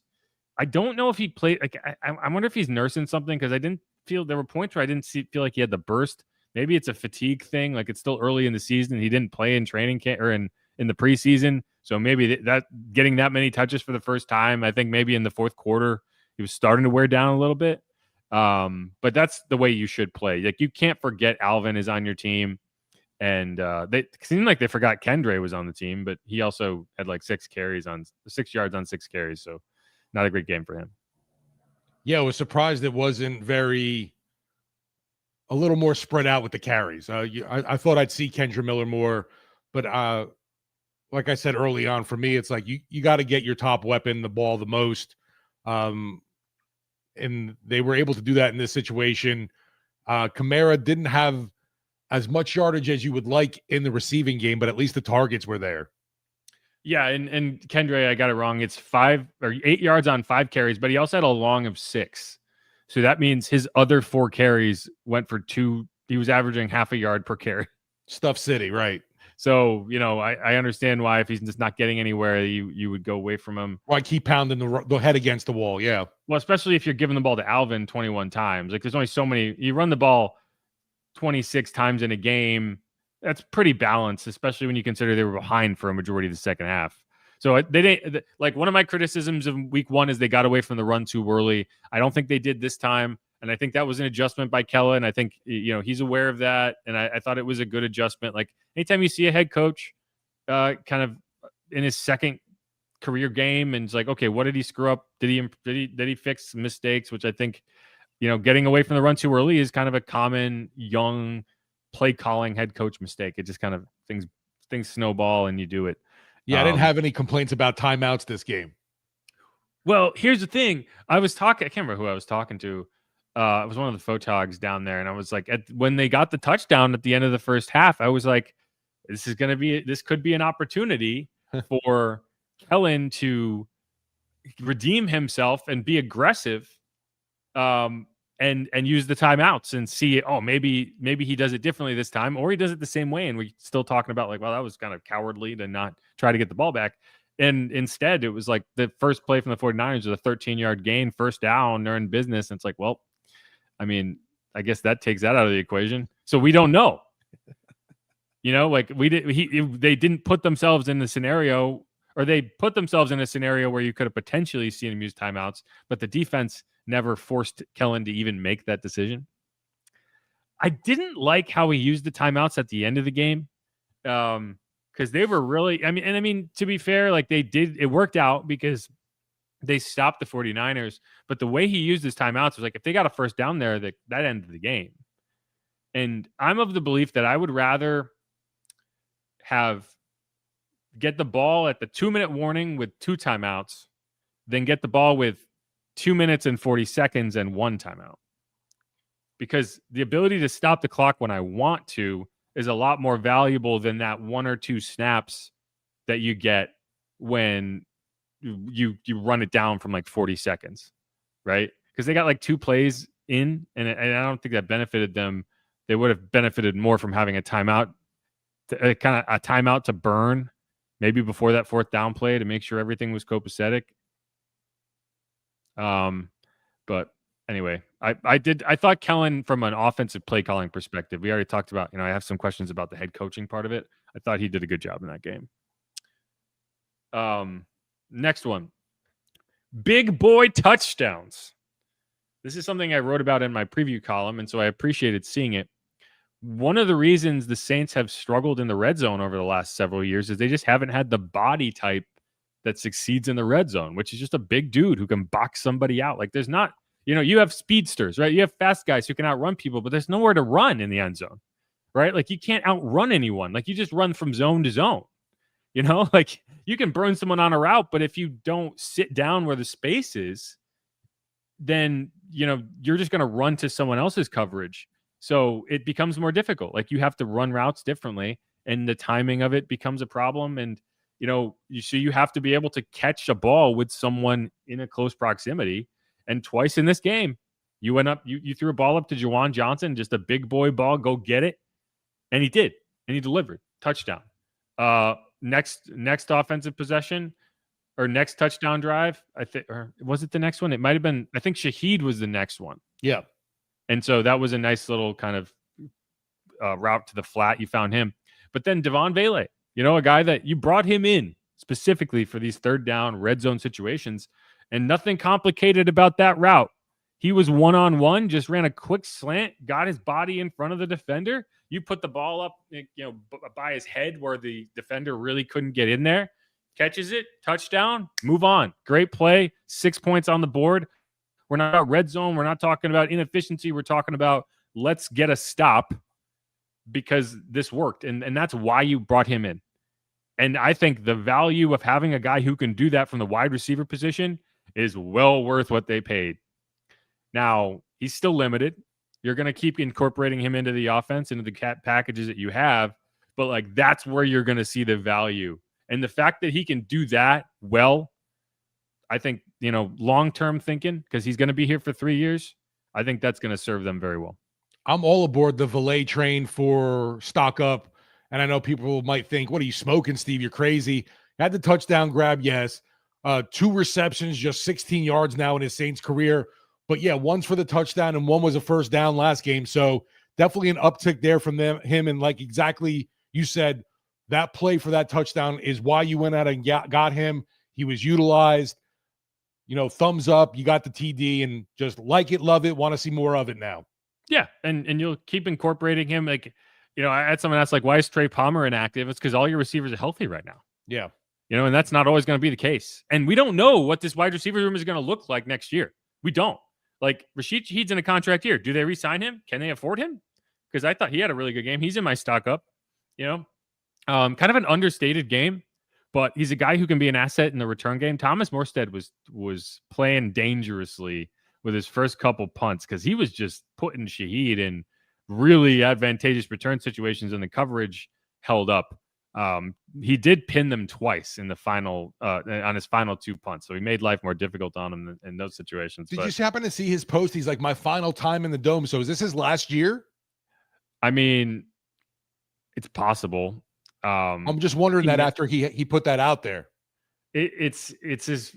I think it was more like, hey, I got to play here one last time. Maybe I come. I think it's more like he doesn't know whether he's going to be back, and he didn't know before this year that he was ever going to be able to get back. So, maybe he is retiring, but I don't know. I think it's more of a sentiment than, it was cool for him to get back in there. But no, Shaheed, I thought had a really solid game. He hasn't. I'm still waiting for that bomb play. And I think it's coming. It's just NFL teams, man. They like to play these shell defenses, and they just play all the way back, and they force you to go underneath, and that's what the Saints were doing. Anyway, okay, moving on. We talked about the big touchdowns, and that's what I like to see. I think Juwan and Vele are going to eat in the red zone, and that's what we saw in this game. Chris Rumpf, good for him. He's just a guy who's there. I don't know how much usage you expect for him when Chase Young is healthy, but he made the play on defense. There weren't a lot of plays made on defense. I thought Brian Brzee, we haven't mentioned Brian Brzee. I don't know if you can say stock down, but I don't think he's had the impact in the pass rush that you needed. But you needed a play coming out of halftime to really kind of swing the momentum back in your favor. He made it. Demario Davis scooped up the fumble. And it was an effort play, which I appreciate, because you're Chris Rumpf. You better be out there playing with effort, because he got kind of taken to the ground. He got up, he continued his rush, and he was able to get to Mac Jones. It took 4 seconds to get that sack, but he got there. And so good for him. And I think, I guess it's easy because he's probably stock up every week. Demario Davis continues to be a stud, man. Yeah. Yeah, we were talking about this after last week's show because we didn't talk about him, and it's like I think the format of this segment is is a negative one for Demario Davis, just in the sense that my stock on Demario Davis is already so high. Right, he can't get any higher. Like my expectations for him are so high that it's like he goes out there and has these like really incredible games, and I'm just like, yeah, it's just Demario, just doing Right. his thing. And I With think so little stock ups on defense, though, he definitely stands out. Yeah, no. I'm glad you mentioned him because a lot of times I just forget. And it's Right. not because he wasn't great. It's because he's always great. One thing that, I asked Kellen about was like, hey, okay, you eliminated some of the penalties. And as annoying as this game started and the penalties, what you did wipe out was procedural penalties. You did not have a single false start. You did not have a single illegal procedure or illegal motion, illegal formation. And while there were obviously some penalties, you're always going to want to clean up penalties. Like the ones that the Saints needed to eliminate were the ones that they were in 100% control over. And that's like jumping early, lining up in the wrong spot, like all this stuff. And they did clean that up. There were some things that they didn't clean up, but that is one element that I'll say, like, if they came out again and had like 4 false starts and like, then it would be like, what are you guys doing? So like, at least like, you want to see some progress in that part of the game. And I feel like I did. The other thing they were able to do, and I think this is just going to be a staple of this Saints offense with Kellen Moore, is like they ran tempo really well. And it just kept the defense just in a torture chamber. There was one drive that they just like, they got down to the inside the 10 and they had I think it was like a 2nd and 2 or 2nd and 3. And they just kept going tempo and running it. And they were picking up like 2 yards, but they were just trying to just torture the defense. And I think we talked about this at the top because like after that play, it was like a touchdown to Shaheed. And it's like, yeah, these guys are exhausted. And so you're not going to be able to keep up with Rashid in that situation. And I just like the way he's using that. And so like, and I think it helps settle in the young quarterbacks. And I think if and when Tyler Shuck gets out there, you're going to do the same thing because I think you're able to settle guys in and keep the defense in very simple looks that way. And so I like that as well. Yeah, I mean, man, right now, Jeff, it looks like we might have nail biters every week, except maybe that week 4 matchup against Buffalo. But I'm expecting another, one right down to the end in Seattle, whether it goes our way or not. Yeah, no, and I mean, it's what I expected. Like, one of the things that annoyed me was not that people were down on the Saints. It was that people were talking about the Saints as if they're going to get blown out in every game. Right. And like the talent level disparity is not as steep between the middle of the pack teams and the Saints as people would like you to believe. Now, you want to talk about the Eagles, you want to talk about the Bills, you want to talk about the Ravens, the teams that you would consider to be Super Bowl favorites. Sure. They're a far way. They're a long way off from that. And at the end of the day, that's what your aspirations are. And so until you can say you are close to that, you are pushing the boulder up the hill. But these middle of the road kind of playoff wild card caliber teams, the Saints are not that far off, if not even with some of those teams. And the question is going to be execution, and to this point, they have not executed, but they have fought and they have competed and they have been in both of these games. And what were you not doing last year in Spencer's 6 starts? Being in games.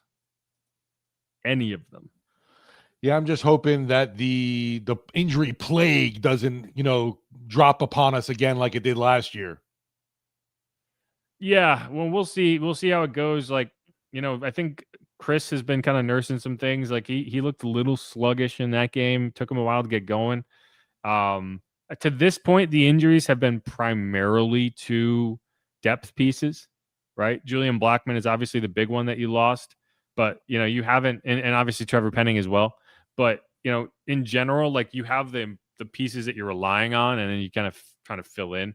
But yeah, no, at any point, if you get a run of injuries, Like, and the Saints aren't alone in that. Like, look at the Bengals right now. Like, they're trying to figure out what life's going to be without Joe Burrow. You're going to have Jake Browning in there, who I think is going to end up making himself some money, and some team is going to, in haste, pay him more than they should because he's going to go out there and be like Teddy Bridgewater in 2019.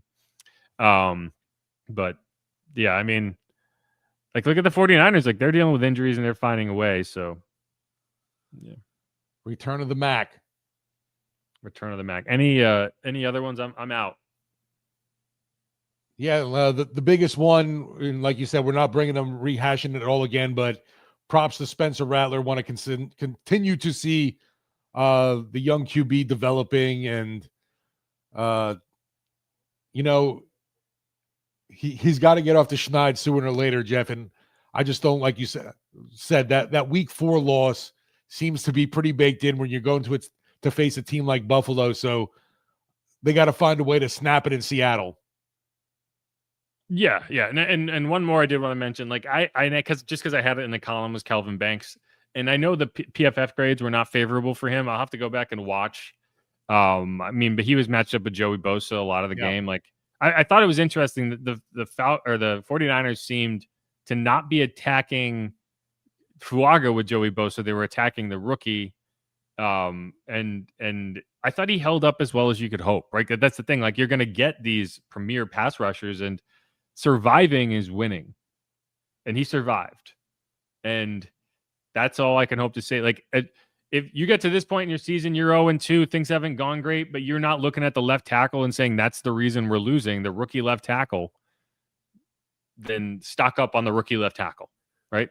No, just sadly, I got to worry about the sophomore right tackle. Yes. and that's what I got. But all right, that's gonna wrap up this here episode of Inside Black and Gold Stock Watch Edition, Week 2, Saints 0-2.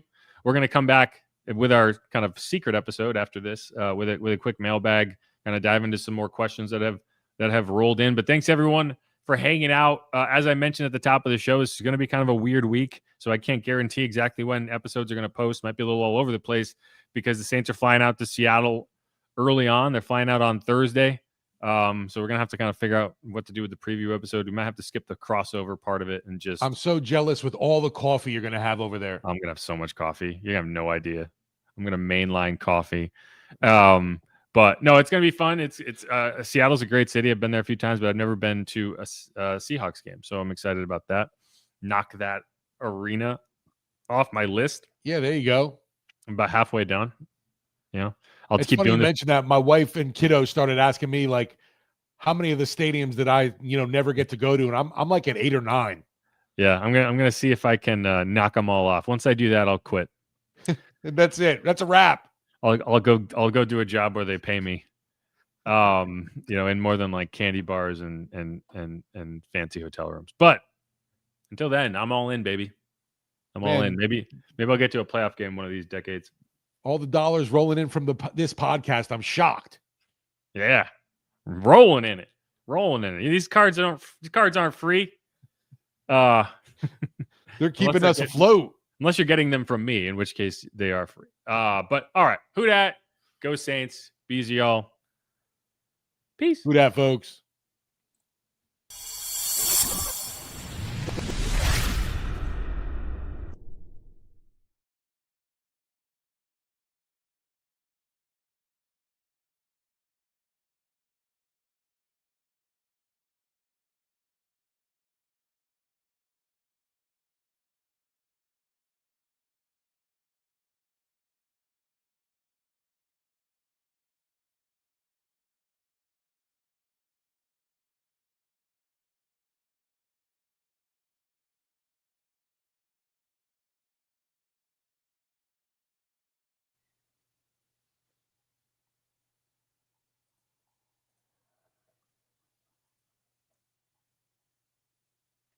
All right, Steve, whenever you're ready, we'll do like 25, 30 minutes here, but we'll plan to take like a midway break.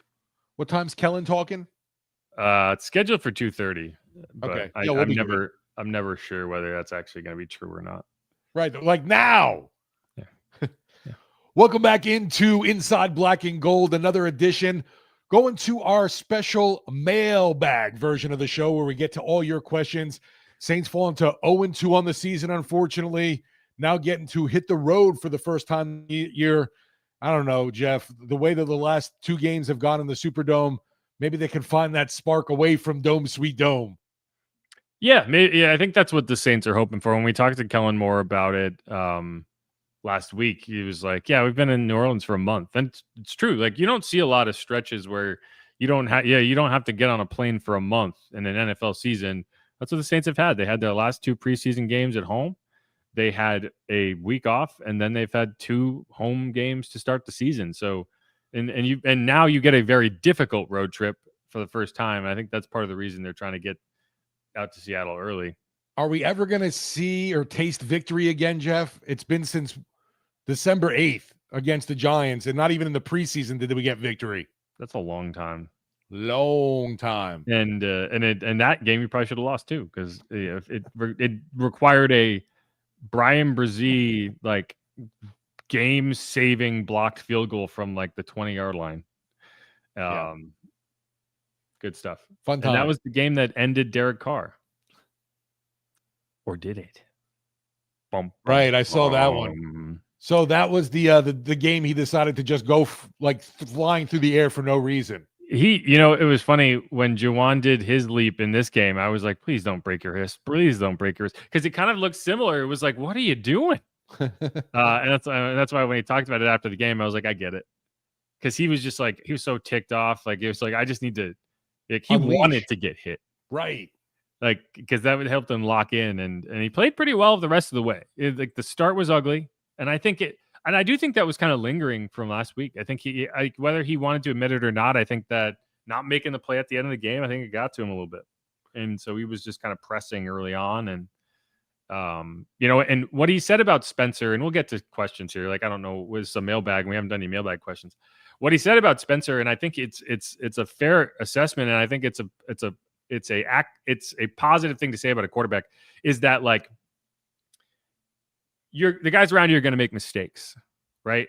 But as a young quarterback, I think it'd be really easy to kind of unravel and be like, well, I can't throw it to that guy again. And in Spencer's case, he's like, I'm going to go right back to you, dude. Like you need to start catching it. I'll keep throwing it. You got to go catch it.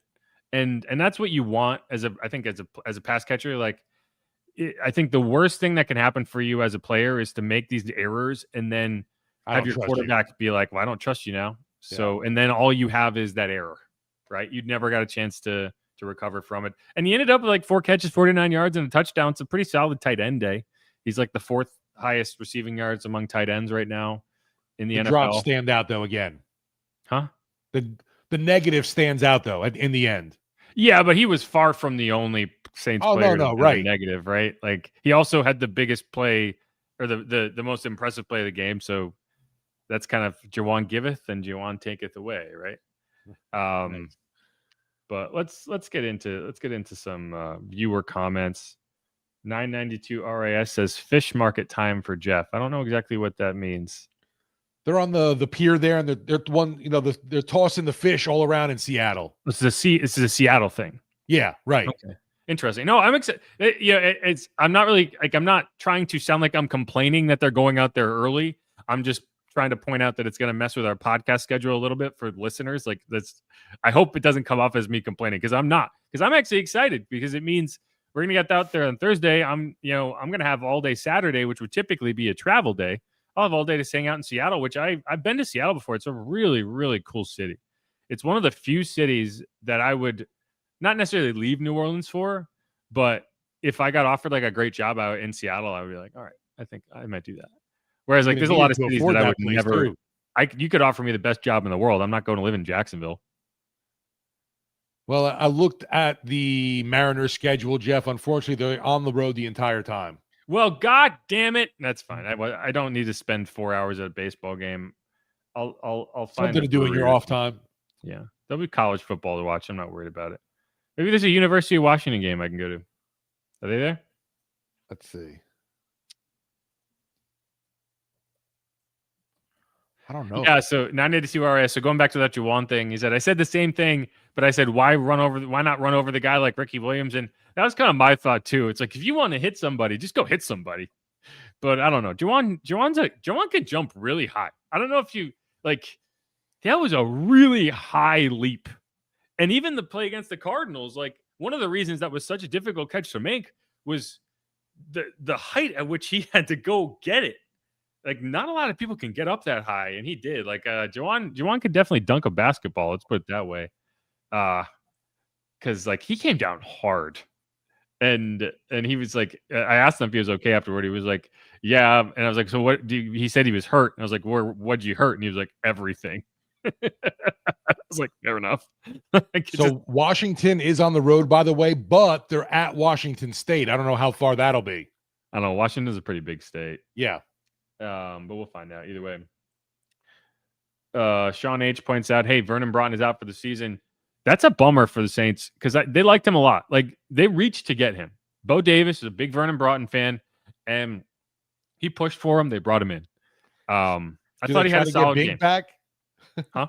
Did they try to get Bink back? No, I don't. No, I mean, like, and here's the thing. He wasn't going to have a huge workload. He was just going to be a guy that you worked in and developed, and then ideally next year you get all this time on task, and then you go into next camp, and you've had an off season to build. Hopefully, it's not a huge injury, and it's a minor, not a minor surgery, obviously, because it's going to keep him out for the year, but not one that's like, you blow out your knee and you're talking about your entire offseason is rehab. Hopefully this is one that he gets it right and it doesn't mess with his schedule too much, and he can come into year 2 and hit the ground running. But no, it's a bummer for him, no question. Don't worry, we got Jonathan Ridgeway backing up. Oh, wait. We do have John Ridgeway. I don't know. He could be back soon. We're getting to that range where it's these early IR guys can come back. The pup guys can start to look at coming back.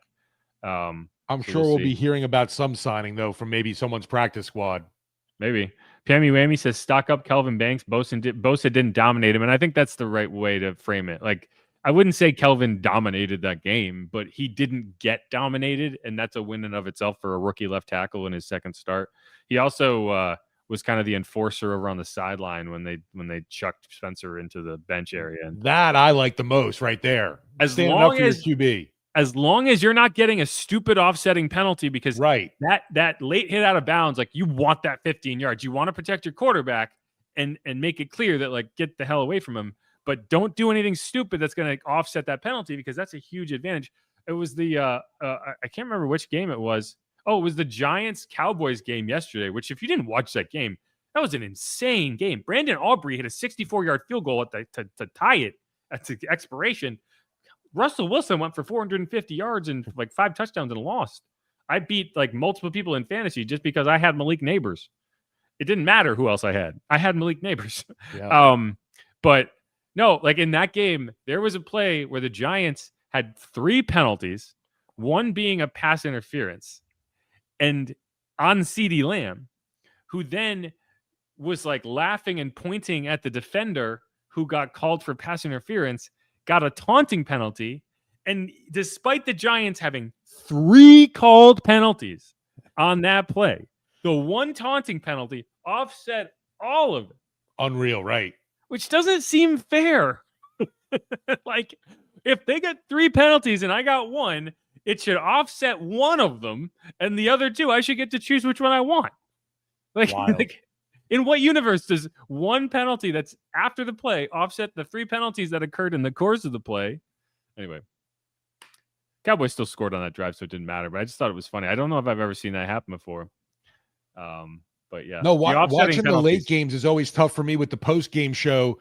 And it was like I was struggling with that game, like you mentioned, and also Eagles playing Kansas City. I'm like, I'm trying to focus on these other football games, but I got to do a show.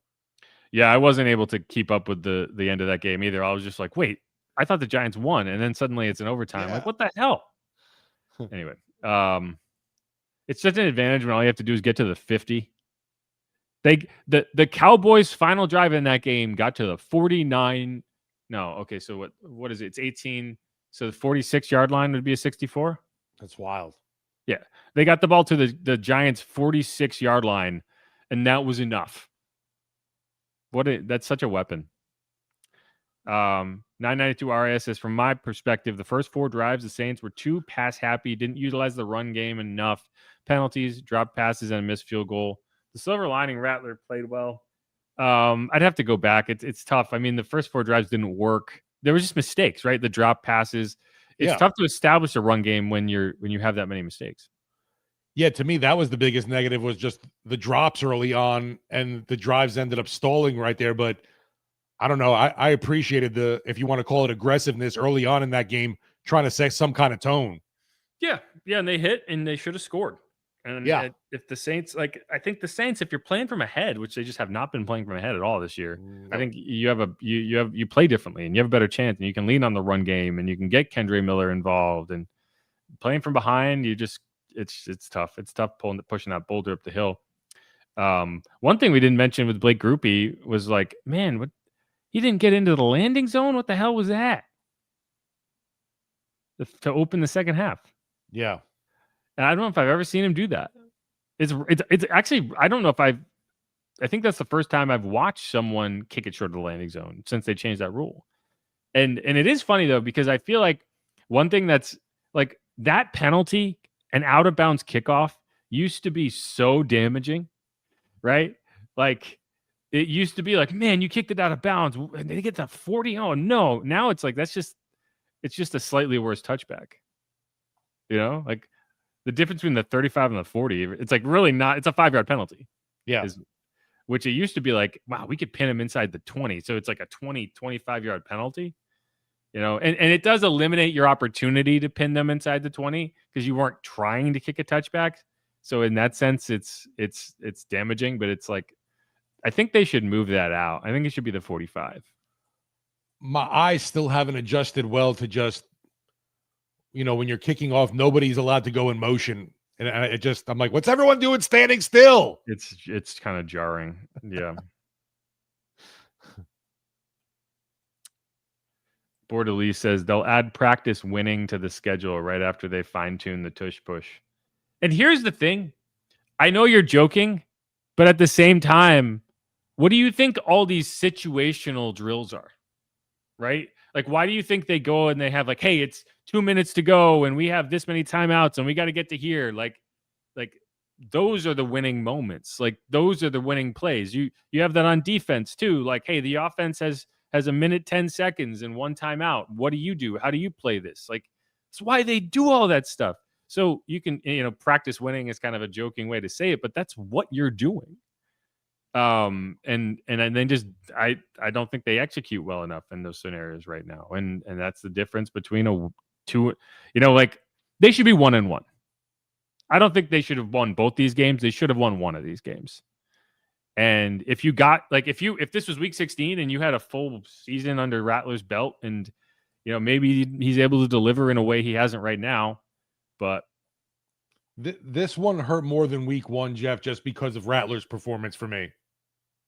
Yeah, right. You wish that a great performance by the quarterback. Here's the thing. They're going to end up winning one of these games, his first career game, when he plays badly. He's going to throw an interception, but the defense is going to deliver, and it's oh, we get to celebrate a win in the worst game he's had. That's inevitably what's going to happen. But yeah.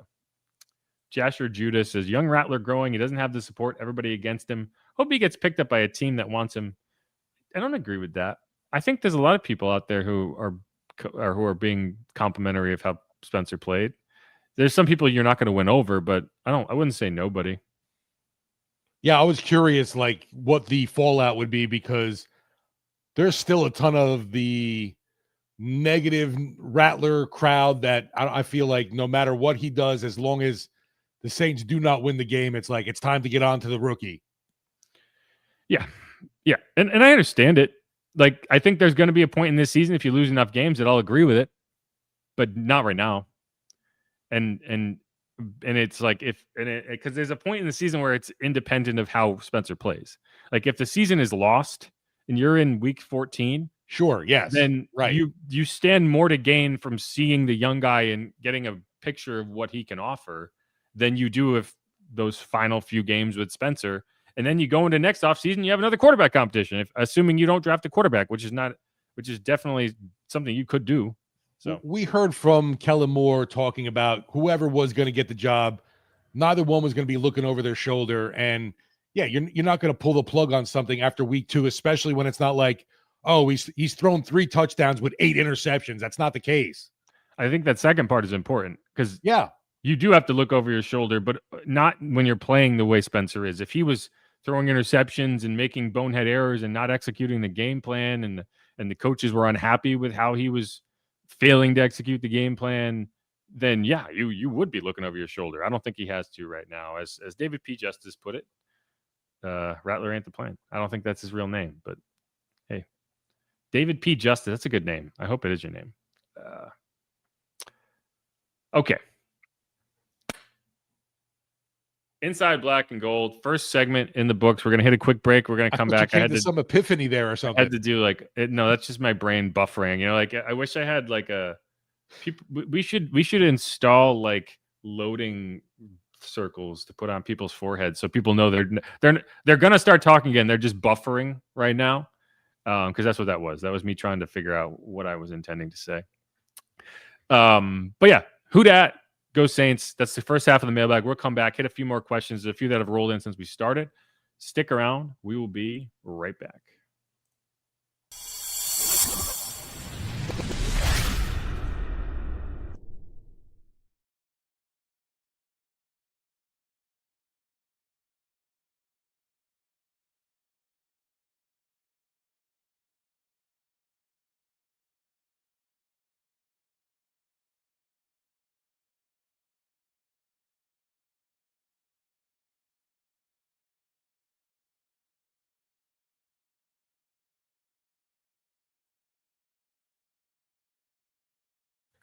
And we are back on Inside Black and Gold. Jeff Nowak, Steve Geller here for one more quick mailbag segment to close out the show.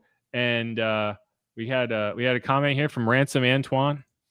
He says, somebody called Juwan Johnson the Jameis Winston of tight ends.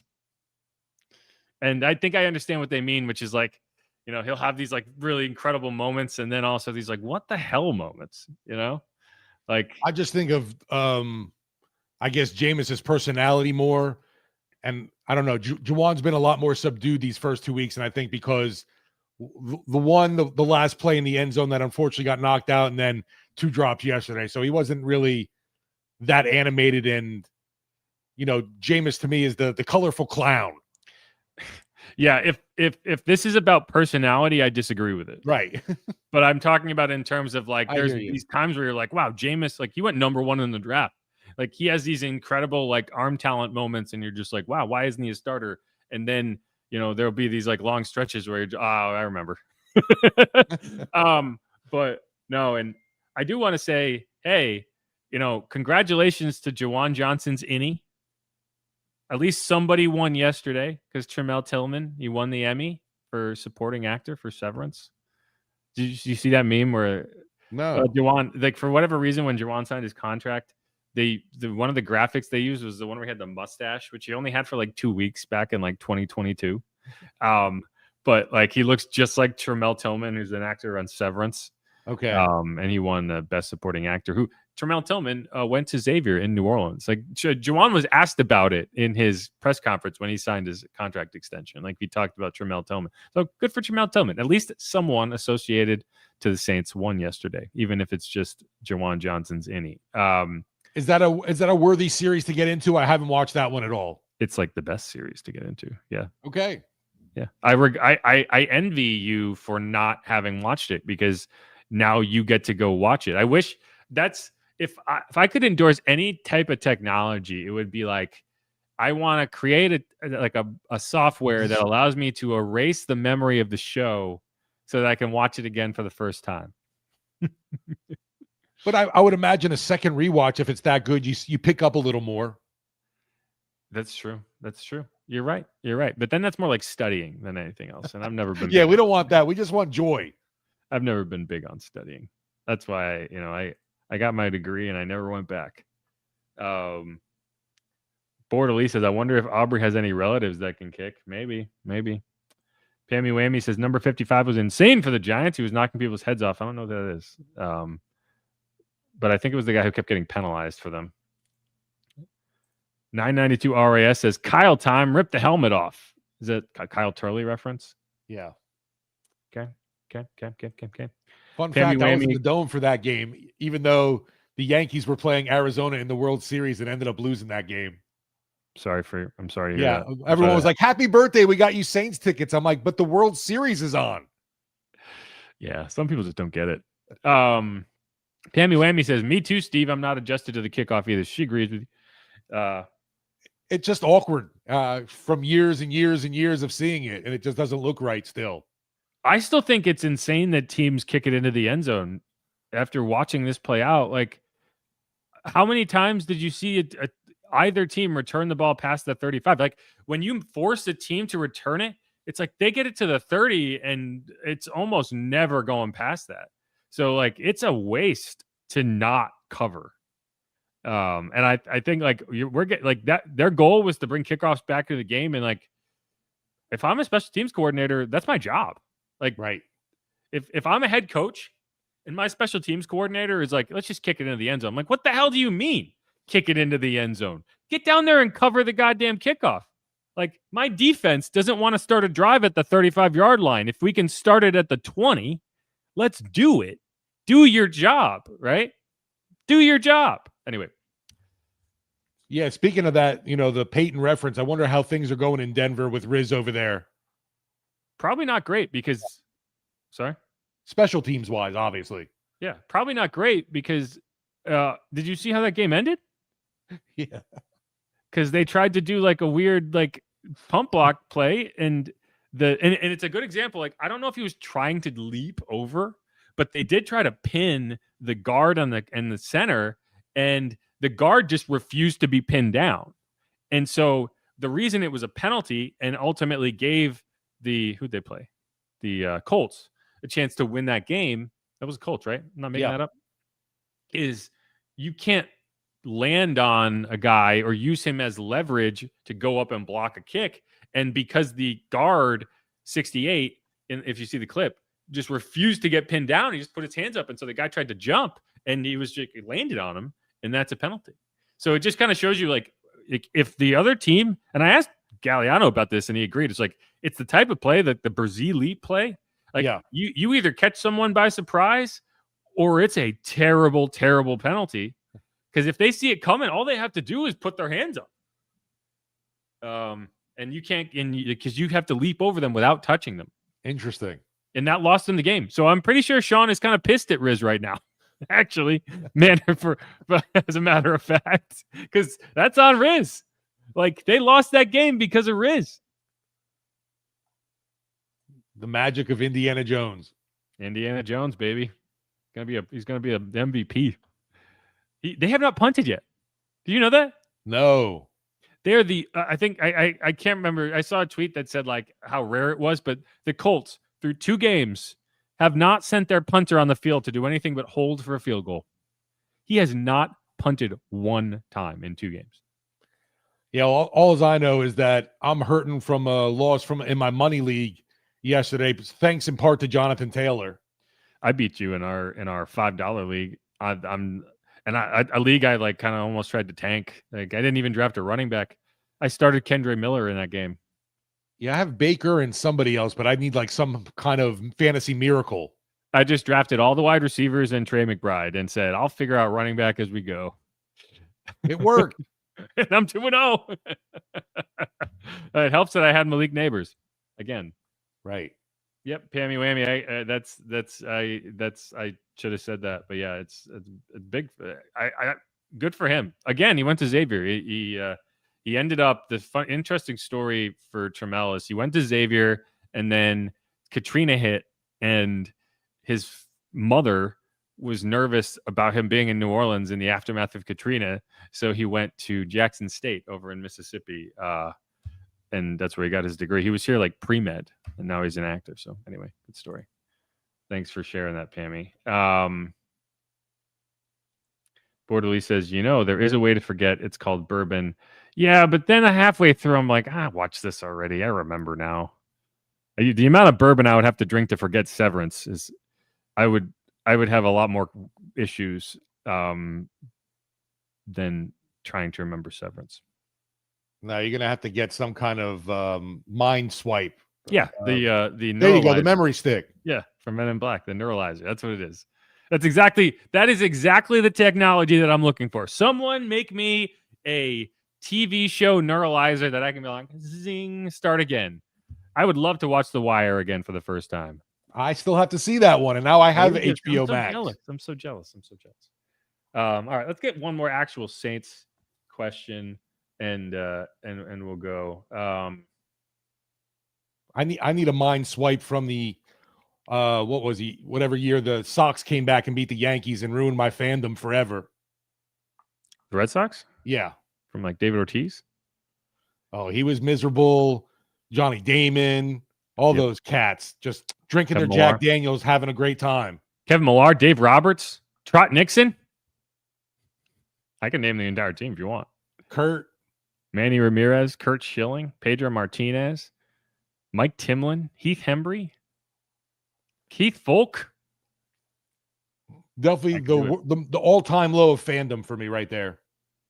I could do it. I have the I can't get it far enough. I have there it is. You can see it. You can see the pennant. Oh man, I thought you were I gonna don't know if get most like people realize I have the ability to mess with my camera like this. I thought you were gonna show me all of a sudden you had like Kurt Schilling's bloody sock on display. I don't. But that's what David Justice is a former Yankee, right? Oh yeah. Do you think that's who this is? Do you think that's the real David Justice? The guy who complained about the Athletics charging him for soda in the clubhouse? Okay. Okay, a couple here from 992 RIS that we can do. So the first is, I wonder if Groupie doesn't have a leg injury. I don't think he has a leg injury. He like the first one, he just rushed it, and this one, I think he just didn't catch it clean. He's just gotta get out of his own head, and that's the thing with kickers. Like sometimes you can get the yips. Right. Like of all the positions in all the sports, kicker and free throws are the two that once you get it in your head, it's tough.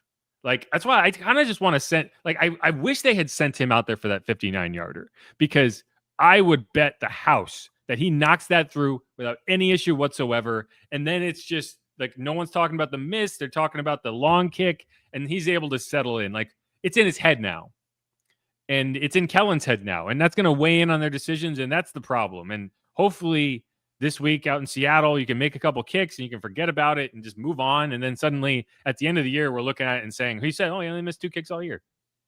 Well, like earlier, I said I enjoy hearing Justin Reed speak.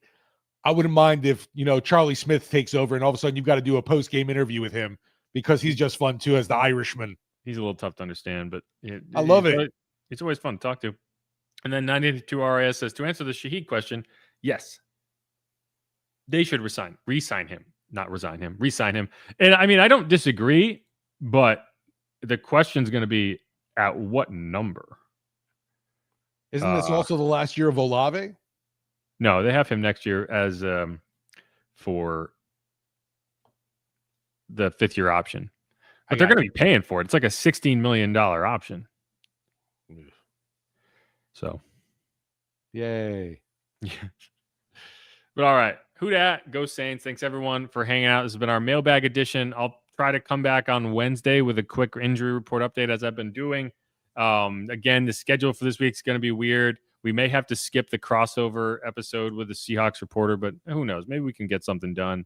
I'll bring the setup to Seattle. Maybe we record something there in hotel rooms, like I love to do so much, as I am wont to do on this here podcast. Just set up at somebody's coffee shop. It's not a bad idea, though. They might get annoyed. Right. Like, will this guy shut up? Yeah. All right. Who dat? Go Saints. Thanks, everyone, for hanging out. Make sure to subscribe. Hit me up on Twitter at Jeff_Nowak. You can hit Steve up at Steve Geller WWL. Until the next time, Saints 1-2. Maybe. Hopefully. Win it for Spence, for crying out loud. Yeah, that's what I like to hear. Insert Rattler sound effect. Who dat? Go Saints. Be easy, y'all. Peace.